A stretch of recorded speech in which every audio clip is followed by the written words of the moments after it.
وصلنا كده يا جماعة. انا يعني 3/4 المسجات اللي بتجيلي: انت ازاي شخصيتك كده؟ انت ازاي اهلك ربوك كده؟ انت ازاي بقيتي كده؟ ايه ده؟ ايه ده؟ هو انتوا لما بتشوفوا حد متربي او عنده جزء من الاخلاق بتستغربوا عليه؟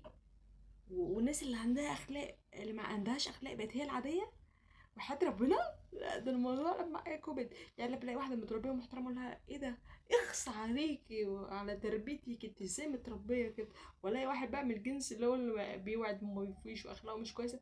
واو، هي دي الشخصية الممتازة. انتوا بقيتوا كده بجد يا جماعة؟ انتوا خلاص انتوا من كتر يعني ما شفتوا الوحش مش قادرين تستوعبوا ان الحياة فيها حلو. لا، الحياة فيها حلو. يعني موجود ناس متربية وموجود والله. والتربية جزء أهلي عودوني عليه والجزء التاني كملته. يعني هعمل ايه؟ طول الوقت بشتغل على نفسي، طول الوقت بواجه نفسي. يعني اعمل ايه طيب؟